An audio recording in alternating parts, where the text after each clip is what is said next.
buenas tardes a todos y todas. Primero que nada, un agradecimiento por tomarnos en consideración para venir aquí a su país a discutir un tema que para nosotros es fundamental. Y decirles que en este proceso, como lo mencionaba el doctor Brea, hemos sido nosotros los beneficiados, hemos aprendido mucho de ustedes, nos han enseñado muchas cosas, sobre todo las familias de los niños afectados y la sociedad civil, y es el involucramiento de ellos en temas de salud que les concierne. Al señor diputado, muchísimas gracias por preocuparse por un tema que para todos es tan sensible, y decirles que en Costa Rica no fue fácil, porque aunque nosotros introdujimos la vacuna de polio intramuscular antes de que ocurriera un solo caso de polio postvacunal, pues ahí las críticas se fueron por otro lado, porque dijeron que para qué estábamos gastando dinero en algo que no había pasado. Así es que, como ustedes ven, en todos los países se cuecen habas, y a veces tomar decisiones es criticado y no tomarlas también. Así es que lo más importante es tomar las decisiones y que se discuta por qué gastamos plata y no que se discuta por qué tenemos enfermos. Así es que creo que por ahí es donde a nosotros nos interesaría mucho que las vacunas sean un derecho humano como el agua, un derecho humano como la misma salud. De todas formas, salud y vacunas van de la mano. Y Latinoamérica es un país que tiene cosas más parecidas que diferentes, y todos somos hermanos, y ojalá que algún día, aunque la enfermedad no reconoce las fronteras, la salud tampoco las reconozca, y todos los países tengamos equidad en cuanto al acceso y oportunidad a la salud. Esta foto es impresionante. Realmente las vacunas triunfaron y el polio salvaje llegó a su fin. Muchas personas sufrieron antes de que esto pudiera ocurrir, y gracias a estos dos señores, a Sally y Sabin, que desarrollaron las vacunas contra la polio, es que hoy tenemos muy baja incidencia de polio en el mundo. Ojalá que en algún momento se pueda controlar, y ahora el problema lo representa para los países como los nuestros el polio postvacunal. Y ese es el escenario en el año 1988, donde prácticamente todo el mundo, a excepción de países altamente desarrollados, no presentaban casos de polio. Y es ya para el año 2006 donde solo 4 países, y ninguno afortunadamente en nuestra región latinoamericana, eran endémicos con respecto al polio postvacunal. Y es que la parálisis flácida, pues obviamente no solamente se da por el polio, todos estos son eventuales diagnósticos diferenciales donde nosotros tenemos que reforzar la vigilancia epidemiológica y la basada en laboratorios, para que en las fases de control también del polio postvacunal pues tengamos un patrón epidemiológico más acorde con lo que puede ser la realidad de nuestros países. Y la polio, sin lugar a dudas, produjo muchos estragos. Hay mucha gente hoy en día que vive las secuelas de haber sufrido un polio, y teniendo siempre en mente la posibilidad de tener un síndrome postpolio, que como ustedes saben ha estado siendo reportado en países que fueron altamente endémicos en la época en que el polio virus salvaje era endémico. Y esta es la historia rápidamente de las vacunas como la inactivada, que fue la primera que surgió en el año 1955, pasando por las diferentes formas de vacunas, las orales tipo 1 y 2 monovalente, hasta llegar a la vacuna trivalente oral en 1963, que sin lugar a dudas marcó un periodo importantísimo en la salud pública mundial. Gracias a esta vacuna se controló una enfermedad. La vacuna tuvo un papel fundamental, papel que nunca se le va a negar y que siempre se le irá a reconocer. Sin embargo, como todo en la vida, su tiempo pasó. Y su tiempo pasó porque precisamente el milagro que produjo la vacuna de polio oral de controlar el poliovirus salvaje está produciendo ahora algo que también es igualmente grave, que es el polio postvacunal. Y en 1987 surge la primera vacuna de potencia inactivada, la IPV, que esta vino obviamente a solucionar muchos de los problemas que tuvo la vacuna de 1955, y que fue por ende la que no funcionó para controlar la epidemia de polio. Y la poliomielitis asociada a vacunas son 4 casos por 1 millón de nacidos vivos, pero como decía el señor diputado, cuando a uno le toca esa rifa y ser uno de esos casos, pues representa toda la estadística más importante para uno mismo. Un cuadro clínico indistinguible, solo por laboratorio se puede hacer la diferenciación. Así es que para nadie es un consuelo, para ninguna madre, ningún padre, ningún paciente afectado, decirle usted lo que tiene no es poliovirus salvaje, es polio postvacunal. Bueno, sí, pero si es exactamente lo mismo, si las secuelas van a ser igual, si las necesidades de los pacientes son la misma, pues eso no produce ninguna satisfacción a la persona que lo padece y a su familia.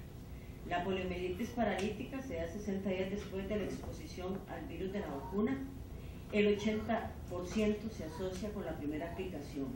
De ahí que lo ideal en los esquemas de vacunación es que las primeras dosis, si no se puede todas, sean intramuscular, que es realmente lo ideal, debería empezarse siempre con polio intramuscular, y las siguientes dosis, la 3 y la 4, pues perfectamente puede ser dada la vacuna de polio oral.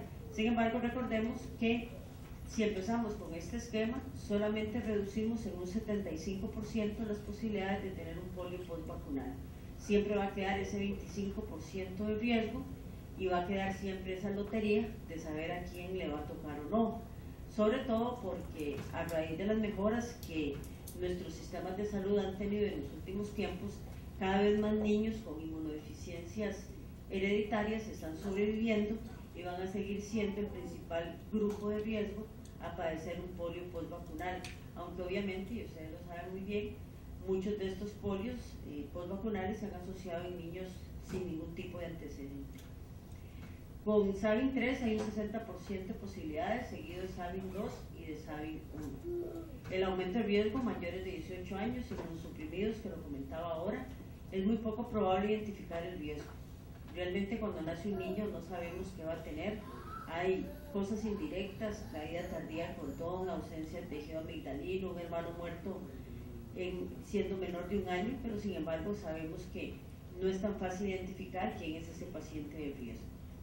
De 5 a 10 casos por año se reportaron en Estados Unidos cuando ellos utilizaban la OPV de manera exclusiva, y precisamente estos casos fue lo que hicieron que ellos al inicio se cambiaran a 2 dosis intramuscular y a 2 dosis oral, hasta rápidamente ya ser uno de los primeros países en que introdujo de manera universal la IPV. Y lo que comentaba, muchos de los casos en contactos del hogar y son niños sanos. Y aquí ven usted la relación. Esto fue el reporte de Estados Unidos de 1980 a 1998, donde ellos demuestran que el 41% de los niños paralizados por polio asociado a la vacuna eran sanos. Contactos sanos de no vacunados, el 31%, adquirido en comunidad un 5% y un 24-25% pacientes inmunosuprimidos. El riesgo, por tanto, es alto en inmunodeficiencias primarias o en infección por VIH desde hace mucho tiempo, y estoy segura que aquí lo deben estar haciendo igual. Cuando tienen niños con VIH se vacunan con la intramuscular y sus hermanos también. Y estos, además de tener un alto riesgo, van a estar eliminando el virus vacunal en forma prolongada y van a ser los que enfrenten un mayor riesgo de cualquiera de las dos formas, de parálisis asociada a la vacuna o parálisis por virus asociado a la vacuna. El uso de la vacuna oral conlleva el riesgo de poliomielitis asociada a vacuna, así como brotes y epidemias derivados de estas cepas que han recobrado su neurovirulencia y transmisibilidad, y ambos tipos se han manifestado en el continente de las Américas. Y si ustedes ven este mapa, que es de hasta marzo del 2011, aquí están todos los lugares donde se han detectado poliovirus derivados de la vacuna. Han sido sobre todo en países africanos, pero vean ustedes como Sudamérica presenta un foco relativamente importante de casos, y muchos países, al igual que el Perú, los han venido reportando. Y esto es lo que puede pasar dependiendo de la vacuna que ustedes utilicen. De nuevo, no le negamos a la OPV la importancia que tiene y que seguirá teniendo. El costo es bajo, es muy fácil de aplicar. Los esquemas secuenciales son de costo intermedio, pero de nuevo solo reducen entre un 50 y un 75% las posibilidades de tener un polio paralítico asociado a la vacuna. Y la ventaja con la IPV es que esa posibilidad se reduce. Y han pasado 18 años desde que en el continente nuestro la circulación del poliovirus fue interrumpida. El 25 de agosto nos certificaron como libres de la circulación del poliovirus salvaje del año 1994, y desde entonces, y ya han pasado muchos años desde entonces, los casos que se han reportado son los derivados o asociados a la vacuna de polio oral.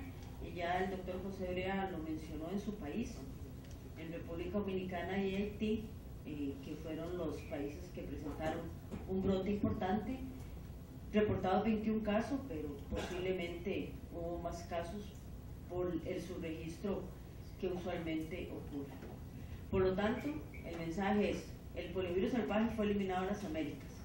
Los casos de polio que actualmente ocurren en la región están asociados a la vacuna de polio oral. Entre los años 1989 y el 2009, 15 países han reportado casos de polio paralítico asociado a vacuna, con una tasa media en dichos países de 0.3 millón de casos por millón de recién nacidos. Durante 1992 y el 2007 se estima que en América pudieron haber ocurrido de 384 a 768 casos de polio paralítico asociado a la vacuna oral, pues se mantiene su uso en una región que está libre del polio. Y hay que hacer una breve reflexión. Todos los que estamos aquí probablemente recordamos que en el año 2000, cuando empezamos a trabajar, coordinado por la Organización Panamericana de la Salud, el tema de 0 casos de rubiola y síndrome de rubiola congénita.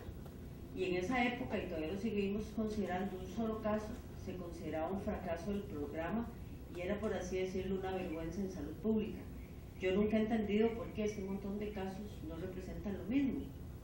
Y yo sé que aquí hay representantes de la Organización Panamericana de la Salud, a la que siempre he defendido.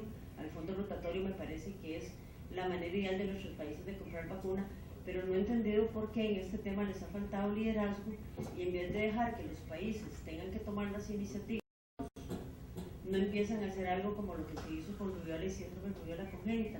Yo estoy segura que todos los países estaremos encantados de participar en eso, porque no estamos diciendo que todos los países tienen que cambiarse ya a polio intramuscular.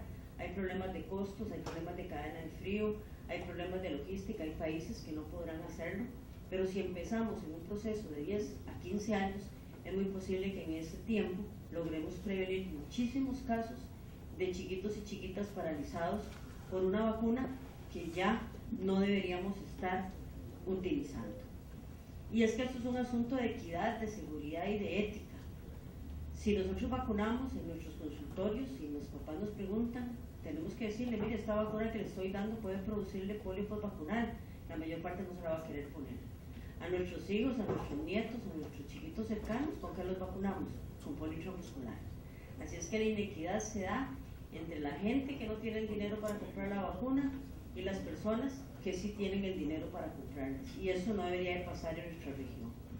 Entonces, se requieren acordar directrices para la vacunación contra polio en una región donde ya más del 55% de los niños que nacen son vacunados con IPV: Canadá, Estados Unidos, México, Uruguay, Brasil y Costa Rica.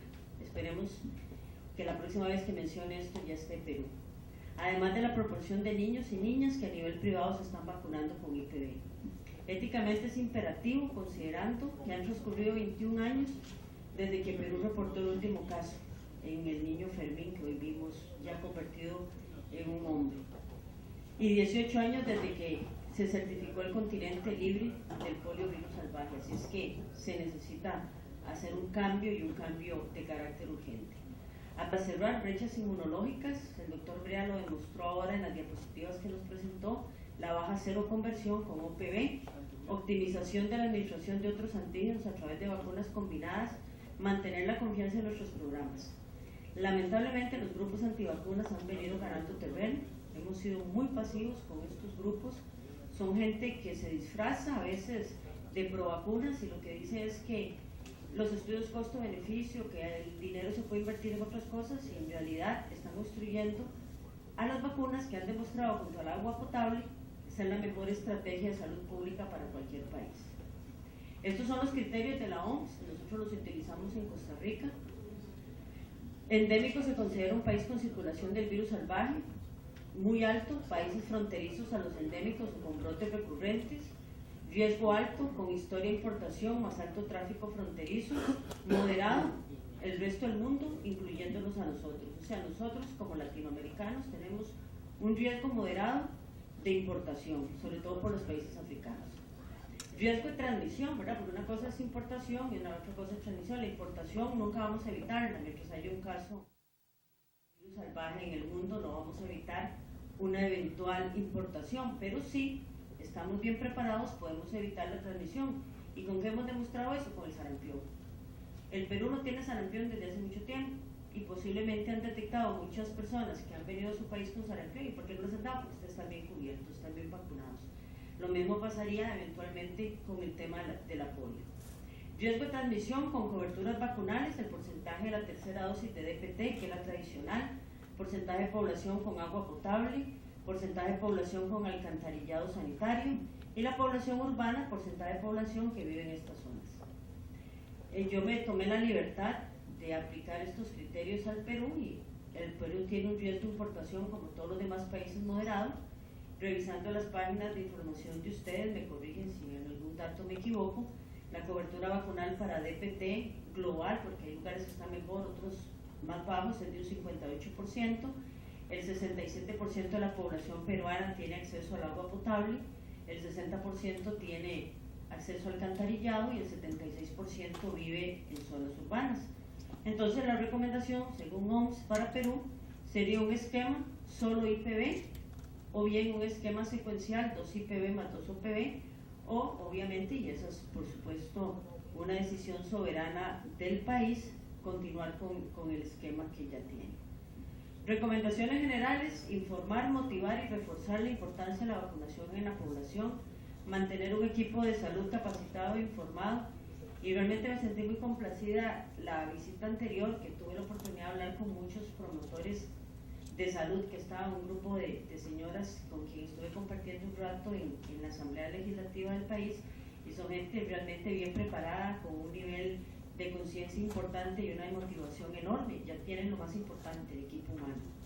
Registrar y reportar oportunamente las vacunas, recordar vacunas del esquema población meta, reducir oportunidades perdidas, buscar a los no vacunados y evitar barreras para la vacunación.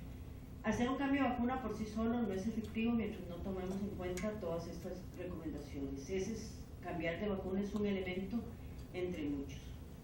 Este es un artículo nuestro de Costa Rica, donde hicimos un análisis de por qué Latinoamérica debería hacer el cambio de OPV a IPV, por supuesto disponible a todos ustedes. Y este es el artículo donde la Organización Mundial de la Salud hace las recomendaciones que deben de tomar en consideración los países para analizar el cambio. Recordarles, y este es un tema que en lo personal me apasiona, que la salud es un producto social. Los enfermos que tenemos, los casos que tenemos, obedecen a determinantes de la salud que muchas veces son exclusión, falta de acceso con oportunidad a los servicios de salud, poca conciencia, y que a veces, y eso ha sido mucha culpa de nosotros los médicos, la salud era muy médico-céntrica, y la salud debe ser hacia afuera. La salud no solamente la ejercemos los médicos, bien que mal, nosotros como médicos estamos del lado de la enfermedad porque atendemos enfermos.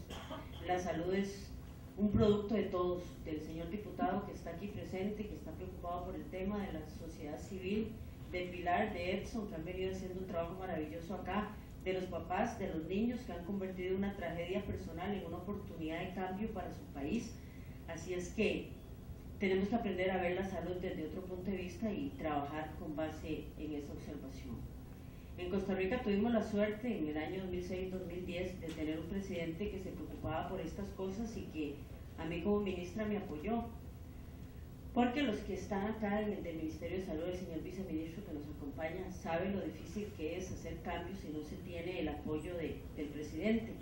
Y don Oscar decía estas frases, y no se las voy a leer todas porque ahí se las puedo dejar, pero que sí estamos con un deber, y millones de niños sin nacer que esperan que en los años venideros les construyamos un mundo más sano para vivir. Y esa debería ser la premisa. Los temas de salud no solamente se deben a nosotros como médicos, a los científicos, también a políticos responsables que se involucren en algo que va a hacer una diferencia y va a ser un cambio importante. Muchísimas gracias por su atención, ha sido un gusto estar con ustedes.